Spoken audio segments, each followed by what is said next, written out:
Assalamualaikum warahmatullahi wabarakatuh. Dalam video ini, saya Nur Suhaila binti Abdullah dan ahli kumpulan saya iaitu Hamizah binti Muhammad Syabar, Nurul Atika binti Jasni dan Hajar binti Abdul Manap akan membentangkan tajuk kajian kami iaitu kajian hadis mu'allal dan hadis maklub. Dalam melengkapkan kajian, antara kaedah yang kami gunakan ialah kajian kualitatif yang mana ia merupakan kajian bahan bertulis dan kajian perpustakaan yang berbentuk deskriptif dan analisis. Penulis juga menghimpunkan semua maklumat berkaitan hadis mu'allal dan hadis maklub dengan kaedah pengumpulan data. Data-data tersebut diperoleh dengan pembacaan dan penelitian kitab-kitab hadis berautoriti yang terdiri daripada sumber asal, sumber yang menyerupai asal, sumber yang tidak asal. Selain itu, penulis juga merujuk kepada kamus, dokumen serta beberapa laman sesawang yang digunakan sebagai medium rujuk.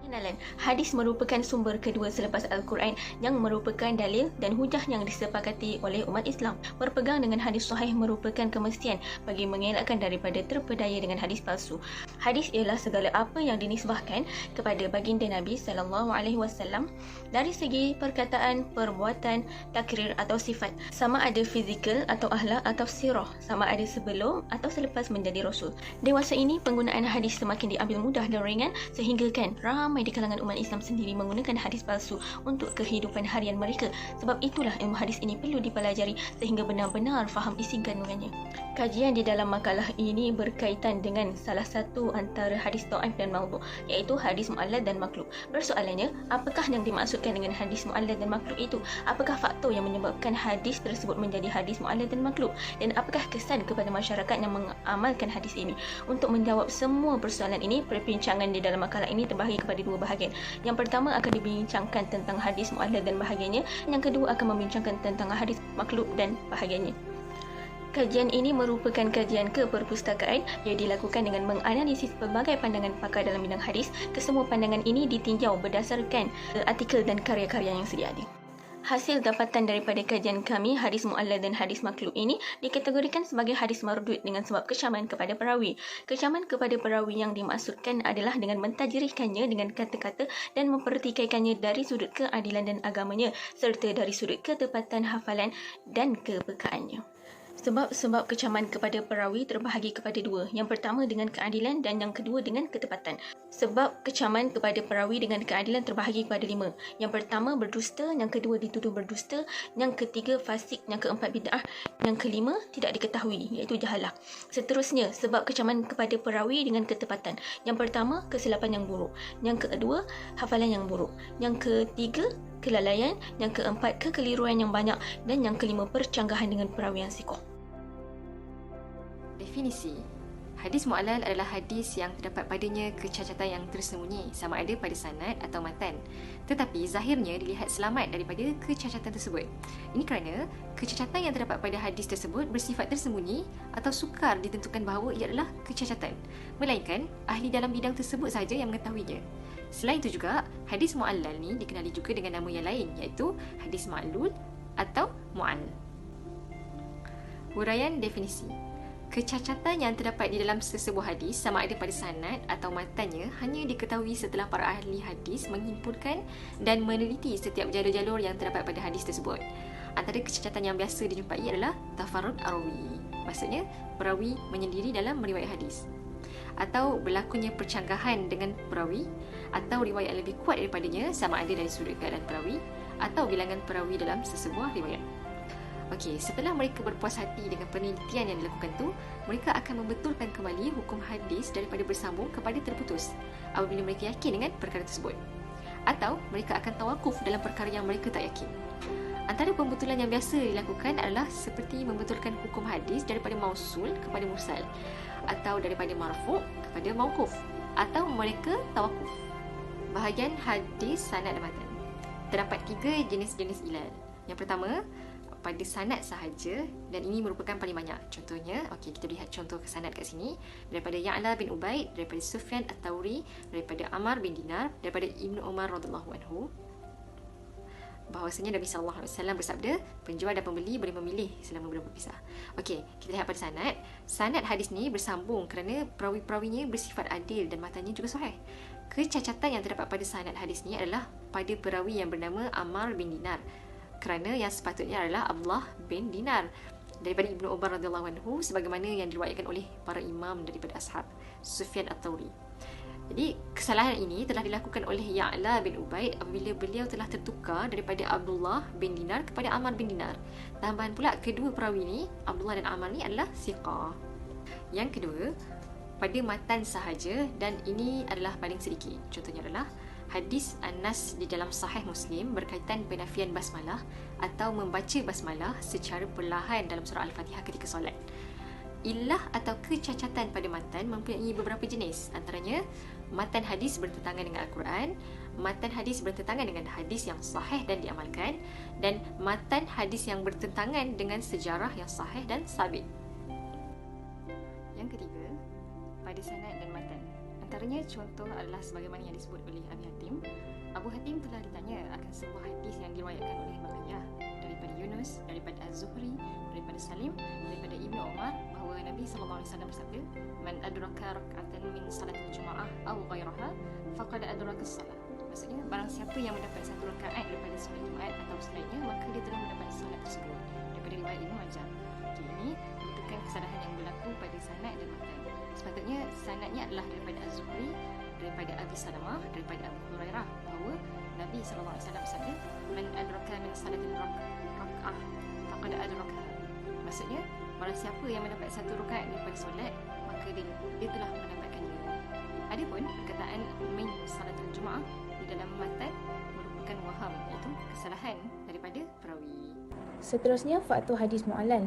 Sesuatu hadis itu menjadi mu'allal disebabkan kekeliruan pada perawi. Dalam erti kata lain, hadis mu'allal merupakan hadis yang dikesan terdapat padanya illah yang mencacatkan kesahihan hadis walaupun pada zahirnya kelihatan selamat daripadanya.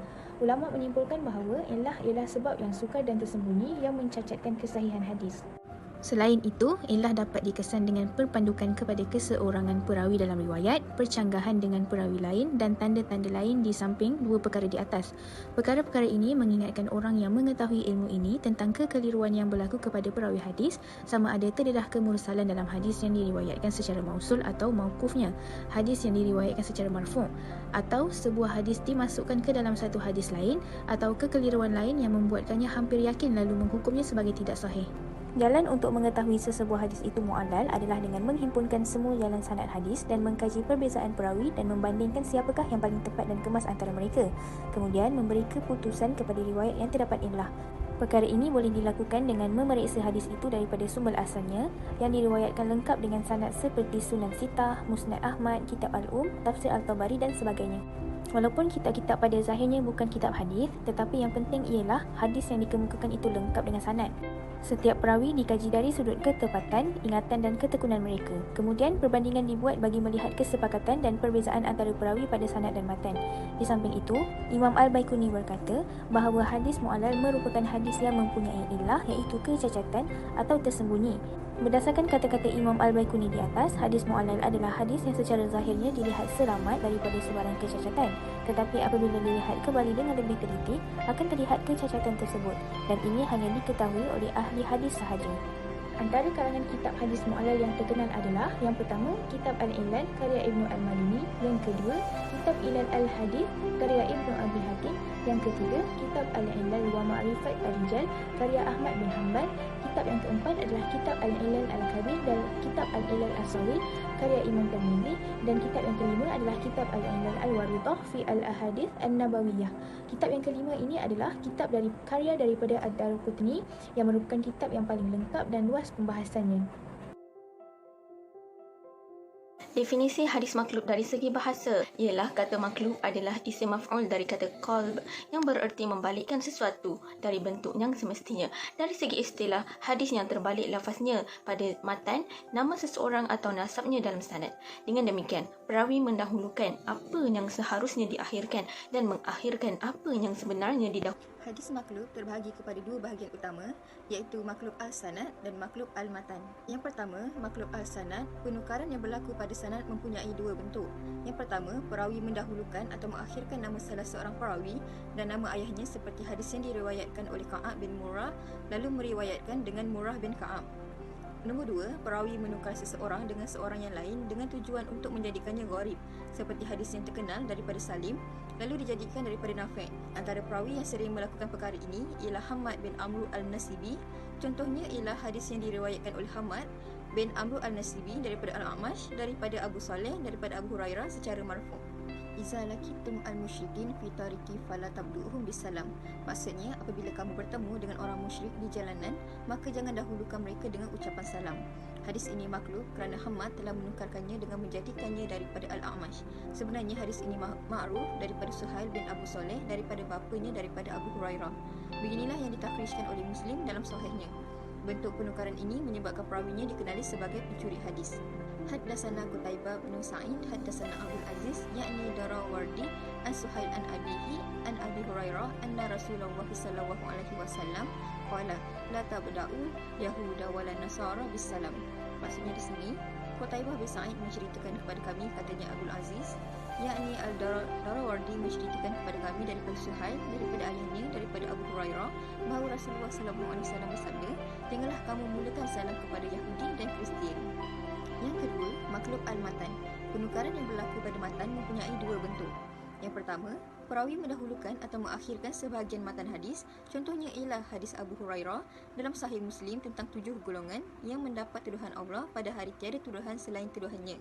Lafaz tersebut ialah rajulun tasaddaqa bisadaqatin fa'akhfaha hatta la ta'lam yaminuhu ma tunfiq.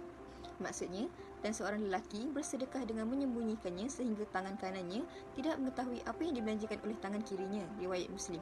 Ini merupakan penukaran yang telah dilakukan oleh sesetengah perawi. Sebenarnya hadis itu ialah hatta la ta'lam shimaluhu ma tunfiq yaminuh. Maksudnya, sehingga tangan kirinya tidak mengetahui apa yang dibelanjakan oleh tangan kanannya. Imam Muslim meriwayatkan secara maklub dalam sahihnya kitab Al-Zakah bab ikhfa as-sadaqah nombor 1031. Nombor 2, perawi meletakkan matan sebuah hadis pada sanad yang lain dan meletakkan sanad hadis pada matan lain. Tujuannya antara lain adalah untuk menguji. Contohnya ialah sekumpulan ulama hadis Baghdad membalikkan 100 hadis untuk Imam Al-Bukhari dan bertanya kepada beliau sebagai menguji daya ingatannya. Lalu beliau mengembalikan kesemua hadis yang telah dibalikkan kepada keadaan asalnya tanpa melakukan sedikit kesalahan. Seterusnya, faktor-faktor yang mendorong pembalikan hadis. Pertama, bertujuan untuk menjadikan hadis itu gharib, lalu orang ramai tertarik untuk mengambil dan meriwayatkannya. Kedua, untuk menguji dan memastikan daya hafalan seorang ulama, hadis dan juga ketepatannya.